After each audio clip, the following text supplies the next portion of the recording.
very good evening. Welcome to a special edition of The Big Story. I'm Haryanto Diman. In a short while, we will be bringing you the national broadcast speech by National Development Minister Lawrence Wong on the Covid-19 situation.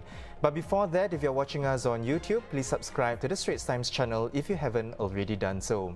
Minister Wong's speech is titled Living with COVID-19, and it is the second in a series of national broadcasts by cabinet ministers. The first such broadcast was by Prime Minister Lee Hsien Loong on Sunday. Before we go live to Minister Wong, here's an update on the COVID-19 situation. Singapore reported 218 new COVID-19 cases today. This is the lowest since April 11th, when the Health Ministry confirmed 191 new cases. Of the new cases today, 6 are work pass holders in the community. The rest are migrant workers living in dormitories. The total number of cases now stands at 38,514. Now let's go to Minister Wong for his speech.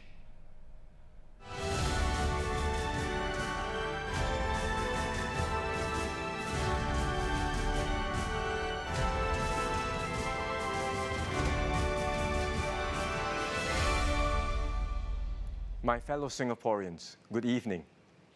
COVID-19 is the most serious health crisis the world has faced in a century. We have all seen the devastating effects of the virus worldwide. When the outbreak gets out of control, the spike in cases can quickly overwhelm the healthcare system. Many people will not get the care they need, and the number of deaths will rise sharply. We are determined to avoid the same fate in Singapore. That's why we've been going all out to control the spread of the virus and to ensure that our healthcare system is able to care for all who are infected. It has been a tough fight against a formidable and invisible enemy. We've had our share of challenges, but we faced them head-on. Working together, we've stabilized the situation in the migrant worker dormitories. We've brought down community cases significantly. We've protected our seniors and kept our fatality rates low.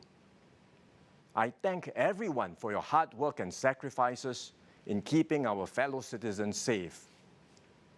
Most of all, I would like to acknowledge all our officers serving on the front line, including our healthcare professionals and volunteers. I'm speaking today at the NCID, the National Center for Infectious Diseases, which has been at the forefront of this battle. You have all been working flat out, making daily sacrifices and exceeding the call of duty. So to all of you, I want to say a big thank you. The strict measures and restrictions we've imposed over the recent months have been effective, but they come at a high price. We are cushioning the impact on our businesses and workers with 4 budget packages this year. But we cannot remain closed indefinitely, as we have to prioritize both lives and livelihoods. And that's why we've embarked on a phased approach to reopen safely. But please understand, we are not going back to life before the circuit breaker. The vast majority of our population have not been exposed to the virus and are still vulnerable to the disease. We want to continue to provide maximum protection for our seniors and those with medical conditions. Hence, we've been very cautious in our reopening. We are now in phase 1, and we will continue to monitor the situation over the coming week. If the conditions remain stable, we will be able to move into phase 2 before the end of the month. We will then resume a broader range of activities covering nearly the whole economy and allow social interactions and family visits in small groups of not more than 5 people. Externally, we are carefully easing travel restrictions and reopening our borders by creating green lanes with selected countries. These arrangements will be limited to essential travel for work reasons, and tight controls will be put in place. When conditions permit, we will extend green lanes to more countries and to non-business travelers. But it will take a while before we see international air travel recovering in a significant way, or before we can open up for mass market travel. As we resume more activities, there will be more human contact and more opportunities for the virus to spread. So we must be mentally prepared to see more new cases. This has happened in many other places which exited from their lockdowns, and we must expect it to happen here too. The key is whether we are able to keep community infection rates stable. If so, we can continue on the path of progressive easing. But if the number of cases rise sharply, we will have to slow down the opening up and even tighten certain restrictions. Our ability to control the infection during this process of reopening is therefore critical. And that's why we've made use of the 2 months of circuit breaker to do two things. First, we've increased our capacity and speed of contact tracing by developing new systems. We have expanded our contact tracing teams, which now include personnel from the police and the SAF. We are also using technology to speed up contact tracing. We have implemented the Safe Entry digital check-in, check-out system and the Trace Together app on smartphones. With these enhancements, we can now identify close contacts faster, isolate them, and prevent large clusters from forming. Beyond Trace Together and Safe Entry, we are currently developing wearable Bluetooth devices. These will work on their own without the need for a phone. You can conveniently wear or carry them around as you go about your daily activities. I seek everyone's understanding and cooperation. Please use these important tools. They will help us slow down the spread of the virus and save lives. Second, we've expanded our testing capacity hugely. We are procuring more test kits, building more laboratory capacity, and recruiting and training more laboratory technicians, as well as personnel to carry out swabs and take blood samples. In early April, we were doing about 2,000 tests a day. Now, we are able to conduct about 13,000 tests a day, and we are on track to reach 40,000 tests a day in the coming months. This expanded testing capacity is critical. It means that we can test higher risk groups more extensively. We can also do more surveillance testing in the community, including those with respiratory symptoms. This will give us a faster and more accurate sense of the number of cases circulating undetected. And besides the standard testing methods, we are deploying other means of detection. For example, we are extracting wastewater from manholes to test for viral fragments. This provides an additional indicator to tell us if a specific group, such as those living in a dormitory, has infected people amongst them. We are also using serology tests. These help to identify those who were previously infected but may have since recovered and have developed antibodies in response that can help them fight the virus. Aggressive testing and contact tracing will improve our ability to control the spread of the virus. They will help greatly in allowing business and life to resume progressively. In the longer term, an important part of the solution is a vaccine. The good news is that there is a massive global effort to develop a vaccine. And Singapore is working on this too. We have a pharmaceutical industry and research capabilities in biomedical science. EDB is also discussing with pharmaceutical companies to manufacture vaccines in Singapore. If and when a vaccine becomes available, we will make sure that every Singaporean who needs it gets it and at an affordable price. In parallel, clinicians and researchers around the world, including teams from Singapore, are working hard to develop drugs and other therapies to reduce the severity of the disease. But drug and vaccine development is very challenging work. There is no guarantee that the drugs currently undergoing clinical trials will be effective. And despite the intensive international efforts, it will take a long time for any vaccine to be ready and available for mass distribution. So we have to be realistic and gird ourselves for more challenging times. It is not likely that the virus will go away. Our population will be vulnerable for a long time in a world where COVID-19 is all around us. We must therefore adapt to COVID-19 and learn to live with it over the long term. This does not depend upon government actions alone. Every one of us, government, businesses, and individuals, must do our part. What's critical is people's behavior and mindsets. We must stay disciplined and vigilant and not let our guard down. We must practice social responsibility in upholding good personal hygiene and safe distancing measures. Wash our hands regularly, wear a mask wherever we go, avoid big gatherings and crowded places, and see a doctor immediately when we are sick. We've been emphasizing all this for some time, but it bears repeating because individually, these are steps everyone can take to protect ourselves and our loved ones. And collectively, these actions will make all the difference in keeping COVID-19 at bay. They will enable us to have a safe and sustainable reopening, as we have seen in countries like Denmark and New Zealand.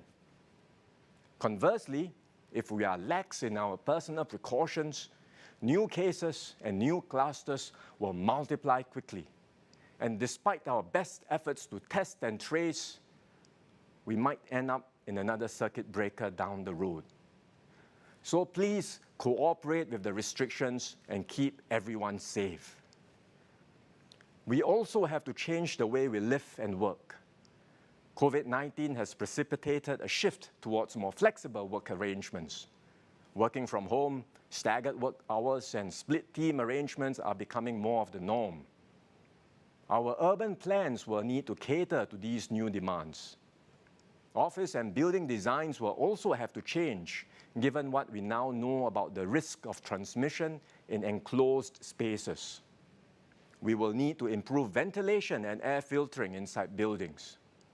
Other features like contactless fittings, automatic doors, as well as hand sanitizer and temperature monitoring stations should also become part of the norm. Companies will have to find new and safer ways to deliver their products and services. Many are already embracing digital solutions. Some will need to change their business practices to adapt to the new environment. And I'm very happy that wet market storeholders and hawkers are now using digital payments more and online platforms to reach new customers. One major impact is on our construction sector. Construction has been a key vulnerability in this pandemic.